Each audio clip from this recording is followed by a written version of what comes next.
Hello everyone, study with পুনির চ্যানেলে তোমাদের সবাইকে ওয়েলকাম। আজকে আমি তোমাদের সঙ্গে ক্লাস দ্বিতীয় শ্রেণীর বাংলা জঙ্কার বইয়ের অধ্যায় নম্বর 6 বাজার এই পার্টটির আমি পার্ট 1 এবং পার্ট 2 তোমাদের সঙ্গে আলোচনা করব। তাহলে আমার ভিডিওটা তোমরা স্কিপ না করে দেখতে থাকবে। অ্যান্ড অবশ্যই আমার চ্যানেলে যদি নতুন কেউ ভিজিট করে থাকো তাহলে অবশ্যই আমার চ্যানেলটাকে লাইক, শেয়ার অ্যান্ড সাবস্ক্রাইব করে নেবে পরবর্তী নোটিফিকেশন পাওয়ার জন্য। তাহলে চলো এই ভিডিওটা আমি শুরু করেছি। প্রথমে দেখতে পাচ্ছ এখানে বাজার দেওয়া হয়েছে। অনেক ধরনের বাজারের মধ্যে শাকসবজি থেকে ধরে কাপড় চোপড়, আইসক্রিম, অনেক কিছু বাজারে কিন্তু পাওয়া যায়। তাহলে বাজার মানে কি আমরা বুঝতে পারলাম, যেখানে সবজি, ফল, মাছ, মাংস, কাপড়, নিত্য প্রয়োজনীয় জিনিস ইত্যাদি কেনা যায়, সেই জায়গাকে বাজার আমরা বলে থাকি। ঠিক আছে, তাহলে নেক্সট পেজে দেওয়া হয়েছে যে এসো বাজারের ছবিটিতে কি কি ফলমূল শাকসবজি দেখা যাচ্ছে বলি। তাহলে তো খুব ভালোভাবে যদি লক্ষ্য করো তো দেখতে পারবে বাজারের মধ্যে আলু বিক্রি হচ্ছে, তারপর আম ফলমূল যেটা বিক্রি হচ্ছে, তারপর ঝিঙ্গা, লাউ, আপেল অ্যান্ড ব্যানানা এগুলা বিক্রি হচ্ছে। ঠিক আছে, শাকসবজি আমরা বাজারে দেখতে পাচ্ছি না, তাহলে এগুলি তোমরা টিকমার্ক করে রাখবে। নেক্সট হলো এসো বাজারের ছবিটিতে ফলমূল ছাড়াও অন্য কি কি সামগ্রী আছে বলি। তাহলে দেখতে পারবে বাজারের মধ্যে কাপড় চোপড়ও নিয়ে বসেছে, তারপর আইসক্রিমও আমরা বাজারের মধ্যে দেখতে পাচ্ছি। তাহলে এই দুটি টিকমার্ক করে রাখবে। নেক্সট হলো ছবি দেখে বলো। তাহলে এখানে ছবি দেওয়া হয়েছে, 3টা ছবি দেওয়া হয়েছে, তুমি আনসার বলবে। 3টা কোয়েশ্চেন আছে। প্রথম কোয়েশ্চেন হলো যে মাছের দোকানে মাছ ব্যবসায়ী এবং গ্রাহক কি কথা বলেছেন। তাহলে আনসারে লিখবি যে মাছের দোকানে গ্রাহকেরা মাছের দাম জিজ্ঞাসা করছেন এবং মাছ ব্যবসায়ী মাছের দাম বলছেন। নেক্সট দেওয়া হলো যে খ নম্বর, বড় গাছটির তলায় বসে মানুষগুলো কি কথা বলছে বলে ভাবো। দেখতে পাচ্ছ সেকেন্ড পিকচারে দেওয়া হচ্ছে যে 3জন ভদ্রলোক, ওরা কি কথা বলছিলেন গাছের নিচে বসে। আনসার হবে বড় গাছটির তলায় বসে মানুষগুলো একে অন্যের ভালো মন্দের কথা জিজ্ঞাসা করছেন। এভাবে তোমরা লিখতে পারো। নেক্সট গ নম্বর হলো যে ফলমূলের দোকানদার মেয়েটিকে কি বলেছেন। তাহলে আনসারে বলবে ফলমূলের দোকানদার মেয়েটিকে ফলমূলের দাম বলছেন। এভাবে তোমরা আনসারটি লিখতে পারো। তারপর নেক্সট পেজে দেওয়া হলো যে এসো পড়ে। তাহলে আমি পড়ে শোনাচ্ছি তোমাদেরকে যে রিমি ও তুতুল ধান ক্ষেতের মাঠে গেছে। মাঠে তাদের বাবা মা ধান কাটছিলেন। দেখতে পাচ্ছ রিমি এবং তুতুল ধান খেতে বাবার সঙ্গে গেছে। মাঠে যাওয়ার পথে রাস্তার পাশের মুর্তার পাতা দিয়ে তারা খেলতে লাগলো। বাবা তাদের মুর্তা পাতা দিয়ে বাঁশি বানিয়ে দিলেন। সেই বাঁশি বাজিয়ে তারা মাঠের মধ্যে খেলতে লাগলো। হঠাৎ তারা খড়ের মধ্যে একটি ফড়িংকে বসে থাকতে দেখল। তুতুল ফড়িংকে ধরে মা বাবার কাছে নিয়ে গেল। তারা আদর করে রিমিকে বললেন, মা ফড়িংটিকে ধরবে না, পাখায় ব্যথা পেলেও ও যে উঠতে পারবে না, ওকে ও আপন মনে উঠতে দাও। তুতুল ফড়িংটিকে উড়িয়ে দিল। খুব সুন্দরভাবে এখানে দেওয়া হয়েছে পাঠটি। তাহলে দেখো এখন এসো উত্তর লিখি। তাহলে এখন এটা ভালোটিকে যদি বুঝতে পারলে তাহলে এখন আনসারও তোমরা করতে পারবে। প্রথম কোশ্চেন হলো যে রিমির মা বাবা মাঠে কি করছিলেন। তোমরা আনসার লিখতে পারো রিমির মা বাবা মাঠে ধান কাটছিলেন। নেক্সট কোশ্চেন হলো বাবা তাদের কি বানিয়ে দিয়েছিলেন। আনসারে বলবে বাবা তাদের মুর্তা পাতা দিয়ে বাঁশি বানিয়ে দিয়েছিলেন। আমি লিখে দিচ্ছি অলরেডি, তোমরা দেখে নাও। নেক্সট গ নম্বর হলো রিমি ফড়িংটিকে ধরে কোথায় নিয়ে গিয়েছিল। আনসারে বলবে রিমি ফড়িংটিকে মা বাবার কাছে নিয়ে গিয়েছিল। তারপর নেক্সট কোশ্চেন হলো যে এসো ছবির সাথে দাগ টেনে মেলাও। তাহলে দেখতে পাচ্ছ প্রথম ছবি, দ্বিতীয় ছবি এবং তৃতীয় ছবির নিচে দেওয়া হলো যে মিলাবে তুমি হাল বওয়া। হাল বওয়া, তাহলে দেখতে পাচ্ছ হাল কি করছে, বোয়াচ্ছে, তাহলে এখানে ট্র্যাক্টরের সঙ্গে মিলিয়ে দেবে এইভাবে। তারপর নেক্সট হলো ধান কাটা, তাহলে ধান কাটার ছবির সঙ্গে এখানে মিলিয়ে দেবে। নেক্সট হলো জল বাওয়া, তাহলে জল বাওয়া দিয়ে তুমি এখানে লিখে নেবে জল বাওয়া, ধান মিলিয়ে নেবে। তারপর নেক্সট পেজে দেওয়া হলো যে এসো শুনি এবং বলি, তাহলে দেখতে পাচ্ছ এখানে দিনতে শয় থয়, দিনতে শয় কয়, দিনতে শয় তয়, দিনতে শয় পয়, দিনতে শয় ফয় এবং দিনতে শয় মই দিয়ে বানান এখানে তোমরা দেওয়া হয়েছে, সেটা তোমরা দেখে নাও এবং শিখেও রাখবে তোমরা। যেমন প্রথম দেওয়া হলো স্থান, আস্থা, প্রস্থান, স্থবির। নেক্সট হলো স্ক্যাল, স্কুল, নমস্কার, পুরস্কার। নেক্সট হবে বস্তা, সস্তা, স্তর, রাস্তা। নেক্সট হবে স্পর্শ, স্পৃহা, নিস্পৃহ, ইস্পাত। নেক্সট হয়ে যাবে স্ফূর্তি, স্ফটিক, আস্ফালন, স্ফুরণ। নেক্সট হবে স্মরণ, স্মারক, স্মৃতি, বিস্মৃতি। তারপর নেক্সট হলো এসো শব্দগুলো পড়ি ও যুক্তাক্ষর লিখি, তাহলে দেখতে পাচ্ছ এখানে শব্দ স্থান দিয়ে দিচ্ছে দিনতে শয়থয়, তাহলে তুমি দুইটা এখানে শূন্য শব্দগুলি পূর্ণ করবে, তাহলে আস্থা লিখবে, এখানে প্রস্থান হবে। নেক্সট হবে দিনতে শয় কয় দিয়ে হবে নমস্কার, পুরস্কার। নেক্সট হবে রাস্তা, বস্তা। তারপর হবে স্পর্ধা, স্পন্দন। নেক্সট হবে স্মরণ, স্ফুরণ, স্ফটিক। নেক্সট হবে স্মরণ, স্মারক। এভাবে তুমি শব্দগুলি লিখে নেবে। তারপর নেক্সট হলো এসো পড়ি এবং জানি, তাহলে দেখতে পাচ্ছ সূর্যের অন্য নাম ভাস্কর, তাহলে আমরা জানতে পারলাম সূর্যের আরেক নাম কি হয়ে যাবে, ভাস্কর। সবসময় রাস্তার বাঁ দিকে হাঁটতে হয়, ঠিক আছে, মনে রাখবে সবসময় রাস্তার বাঁ দিকে হাঁটবে। নেক্সট পার্ট 1 দেখে নাও। পার্ট 1-এ দেওয়া হলো যে শনিবারের বাজার, তাহলে এখানে শনিবারের বাজার দিয়ে দিচ্ছি। তাহলে এখানে কোশ্চেন হলো যে এসো কথা বলি। প্রথম উপরের ছবিটিতে কি কি গাছ দেখতে পাচ্ছ, তাহলে দেখতে পাচ্ছ বাজারে, এখানে বাজার দেওয়া আছে, এখানে কি কি গাছ আছে। প্রথম হবে কলা গাছ দেখতে পাচ্ছ এবং আম গাছ দেখতে পাচ্ছি, তাহলে এখানে আনসারে লিখবে তুমি আম গাছ, কলা গাছ। তারপর নেক্সট হবে খ নম্বর, ছবিটিতে ছেলে মেয়েরা কি করছে, আনসারে দেখতে পাচ্ছ এখানে ছবিতে ছেলেমেয়েরা কি করছে, ছেলেমেয়েরা এখানে শাক সবজি বিক্রি করছে বাজারে। নেক্সট হবে দ্বিতীয়, দোকানে যে মেয়েটি বসে আছে সে কি কি বিক্রি করছে, তাহলে তুমি আনসারে বলবে দেখতে পাচ্ছ এখানে দ্বিতীয় ছবি আছে, দ্বিতীয় ছবিতে মেয়েটি কি লাউ বিক্রি করছে, তাহলে বলবে লাউ বিক্রি করছে। নেক্সট গ নম্বর হবে বাজারে কি কি জিনিস বেরিয়েছে, আনসারে বলবে বাজারে বিভিন্ন ধরনের শাক সবজি এবং দই বেরিয়েছে। নেক্সট হবে উম নম্বর, বাজারটি কোথায় বসেছে, আনসারে বলবে বাজারটি বিদ্যালয়ে বসেছে। তারপর নেক্সট পেজে দেওয়া হলো যে এসো পড়ি, তাহলে পড়ে শুনবে যে মুনিয়াদের বিদ্যালয়ে আজ একরকমের হুলস্থুল পরিবেশ। নেক্সট তাদের বিদ্যালয়ে আজ অনেক লোকের ভিড়। আজ তাদের বিদ্যালয় চৌহদ্দিতে শনিবারের বাজার বসেছে। একটি বাজার কী রকম হয় সে বিষয়ে বোঝার জন্য বিদ্যালয়ের শিক্ষক শিক্ষার্থীদের সহযোগিতায় ছাত্রছাত্রীরা আজ বাজার বসিয়েছে। বাজারে বিক্রি করবে বলে আজ তারা নিজ নিজ ঘর থেকে বিভিন্ন শাকসবজি, ফলমূল, সুপারি, পান নিয়ে এসেছে। মুনিয়া 10টা লেবু, দুই গুচ্ছা পান আর 5টি কামরাঙ্গা নিয়ে এসেছে।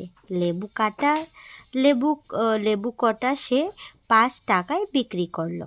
পান 2 গাছা বিক্রি করে 30 টাকা, আর কামরাঙ্গাটা বিক্রি করে সে 15 টাকা পেল। তাহলে এটার আন্ডারে কিছু কোশ্চেন দেখে নাও। এসো শুদ্ধ উত্তরটি চিহ্ন দিই। তাহলে দেখতে পাচ্ছ প্রথম হলো মুনিয়া 10টা কি নিয়ে এসেছিল, 10টা লেবু নিয়ে এসেছে, তাহলে লেবুতে তুমি টিক মার্ক করবে। নেক্সট হবে মুনিয়াদের বিদ্যালয়ে আজ কি বসেছে, আনসারে বলবে মুনিয়াদের বিদ্যালয়ে আজ শনিবারের বাজার বসেছে।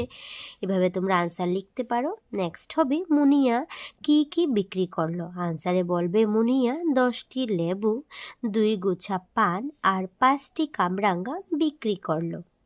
নেক্সট হবে মুনিয়া কি কি বিক্রি করলো এবং তা বিক্রি করে কত টাকা পেল, তাহলে আনসারে বলবে মিনিয়া 10, আমি লিখিনি, লেবু, পান এবং কামরাঙ্গা বিক্রি করলো এবং তা বিক্রি করে 50 টাকা পেল। এভাবে তোমরা আনসার লিখবে। তারপর নেক্সট তোমরা বলবে যে এসো শুনি এবং বলি। তাহলে এখানে কয়ময়, গয়ময়, তয়ময়, দয়ময়, ময়, বয়, ময় ফয়, ময় পয় এবং ময় লয় দিয়ে বানান এখানে দেওয়া হয়েছে, সেটা তোমরা খুব ভালো ঠিকই শিখে রাখবে। প্রথম দেওয়া হলো যে রুক্ম, রুক্মিণী, যুগ্ম, অযুগ্ম, আত্মা, মহাত্মা, পদ্ম, ছদ্ম, চম্পা, চম্পাবতী, অম্বর, নীলাম্বর, রম্ভা, সম্ভার, অম্ল, অম্লান। এভাবে তুমি আনসারটি বানান করে লিখবে এবং বানানটিগুলি বানান শব্দগুলি তোমরা শিখে রাখবে। নেক্সট হলো এসো বলি এবং লিখি। তাহলে এখানে দয়ময় দিয়ে তোমরা লিখবে ছদ্ম, গয়ময় দিয়ে হবে ভাগমতা, তয়ময় দিয়ে হবে আত্মা, আত্মা, মহাত্মা হয়ে যাবে। তারপর হয়ে যাবে আড়ম্বর দিয়ে হবে অম্বর, ময় ভয় দিয়ে হবে রম্ভা, ময় পয় দিয়ে হবে ভূমিকম্প। এভাবে তোমরা লিখে নেবে। নেক্সট হবে এসো পড়ি। তাহলে আবার খুবই গুরুত্বপূর্ণ একটা শ্রুতলিপি দেওয়া হয়েছে যে মহাত্মা গান্ধী জন্মস্থান হবে পরমন্দরে। ঠিক আছে, গান্ধীজি দেশের জন্য জীবন উৎসর্গ করেছিলেন। তুলসী গুল্ম জাতীয় গাছ, যুগ্ম মানে যুগ। খুব গুরুত্বপূর্ণ এগুলি শব্দ, এগুলো তোমরা শিখে রাখবে। নেক্সট পার্ট 2 হলো যে কে কিনবে পুতুল। তাহলে এসো পড়ি। প্রণয় ও অম্বিকা আবু মামার সাথে আজ বাজারে গেল। বাজারে তারা জিলিপি, নিমকি ইত্যাদি বিভিন্ন খাবার জিনিস দেখলো। প্রণয়ের হঠাৎ জিলিপি খাওয়ার ইচ্ছে হলো। জিলিপিগুলো কিন্তু একটি খোলা ডালায় রাখা ছিল, তাই মামা তাদের জন্য একটি দোকানে নিয়ে গেলেন। সেখানে জিলিপি, নাড়ু ইত্যাদি খাবার ভালো করে ঢেকে রাখা ছিল। চলো আমরা এখান থেকেই খাই, অম্বিকা মামাকে বলল। খাবার পর তারা বাজারে আরও ভিতরে গেল। সেখানে তারা কিছু রঙিন মাটির পুতুল দেখল। পুতুলগুলো গায়ে একটা করে ছিদ্র ছিল। দোকানদার বললেন যে ওই ছিদ্রে দিয়ে পুতুলের ভিতরে খুচরো পয়সা ভরে রাখা যায়।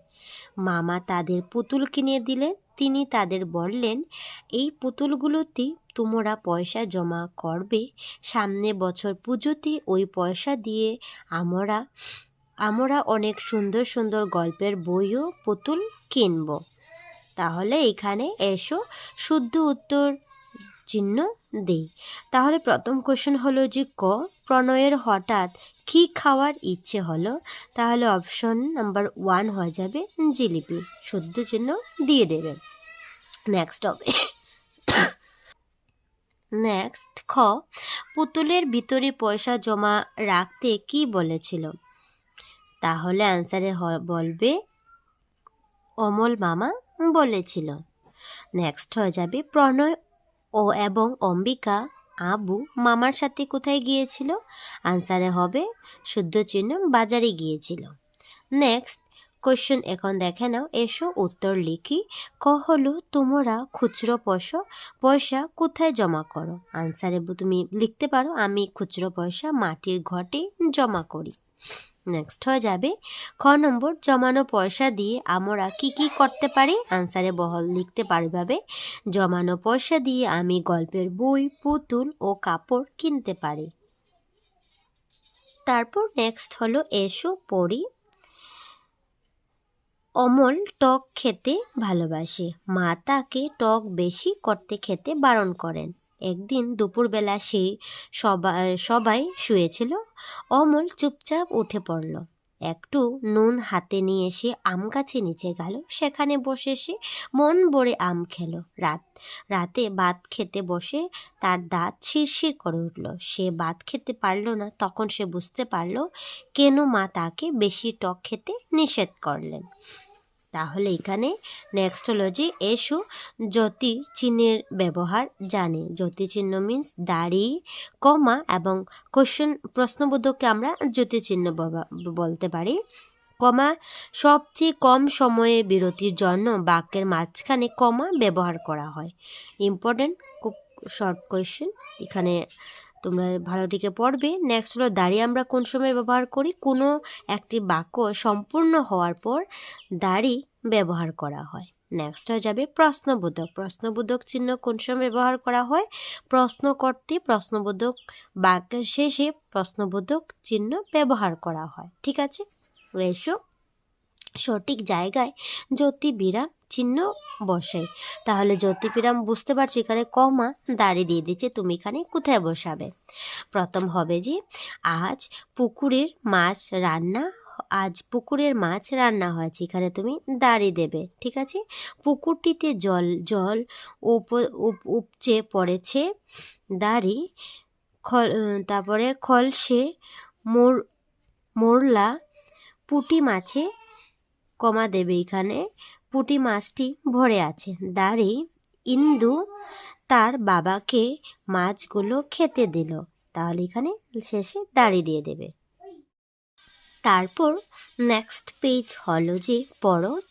রুক্মিণী বারবার রাস্তার দিকে তাকাচ্ছে, বাবা যেন কখন বাজার থেকে ফিরবেন। বাবা এক বস্তা সুপারি বিক্রি করতে গেছেন, তাই এরপর বাজার থেকে তার জন্য একটা স্কুল ব্যাগ আনবেন। হঠাৎ সে বাবাকে দু হাতে দুটি ভর্তি ব্যাগ নিয়ে বেশ কষ্ট করে আসতে দেখল। সে দৌড়ে এগিয়ে গেল। বাবার অবস্থা দেখে সে স্কুল ব্যাগের কথা ভুলে গেল। বাবাকে একটু সাহায্য করবে ভেবে সে বাজারের একটা ব্যাগ নেওয়ার চেষ্টা করলো। ব্যাগটির ভারী থাকায় সে নিতে পারল না। হঠাৎ বাবা বাজারের ব্যাগ থেকে স্কুল ব্যাগটি বের করে দিলেন। সে আনন্দে বাবাকে জড়িয়ে ধরে আদর করতে লাগলো। ঠিক আছে, এখন দেখে নাও, লেখো। ক হলো কার বাবা বাজারে গেছেন? আনসারে বলবে রুক্মিণীর বাবা বাজারে গেছেন। নেক্সট হবে বাবা বাজার থেকে রুক্মিণীর জন্য কি এনেছিলেন? আনসারে লিখবে বাবা বাজার থেকে রুক্মিণীর জন্য স্কুল ব্যাগ নিয়ে এসেছিলেন। নেক্সট হবে গো, বাবা কিভাবে বাজার থেকে ফিরে এসেছিলেন? আনসার বলবে বাবা দুটি ভর্তি ব্যাগ নিয়ে বাজার থেকে ফিরেছিলেন। তারপর নেক্সট হলো ঘ নম্বর, রুক্মিণী কেন বাবাকে আদর করেছিল? আনসারে বলবে রুক্মিণীর জন্য বাবা বাজার থেকে স্কুল ব্যাগ এনেছিলেন, এর জন্য সে বাবাকে আদর করেছিল। নেক্সট হয়ে যাবে পড়ো। কিছু শব্দ দেওয়া হয়েছে, সেটা তোমরা পড়বে। স্থায়ী, স্কুল, চম্পা, আস্থা, ভাস্কর, বাগ্মিতা, পদ্ম, গুল্ম, কম্পন, মহাত্মা, নমস্কার, ভূমিকম্প। নেক্সট হয়ে যাবে ছবির সঙ্গে মিলিয়ে একটি বাক্য লেখো। তাহলে প্রথম ছবিতে খুব সুন্দর দিয়ে দিচ্ছে, ছবিটি বাক্যভাবে লেখা হয়েছে যে হিয়া মেলা দেখতে গেল। নেক্সট হবে প্রথমে সে জিলিপি খেলো। তারপর ছবি দেওয়া আছে, তুইভাবে লিখবে সে বেলুন কিনলো। নেক্সট হয়ে যাবে সে চরকাতে উঠলো। এভাবে লিখে নেবে। ঠিক আছে, তাহলে এই চ্যাপ্টারটি এখানেই শেষ করলাম। তাহলে আমার ভিডিওটা কেমন লাগলো অবশ্যই কমেন্টে জানাবে। তাহলে টাটা।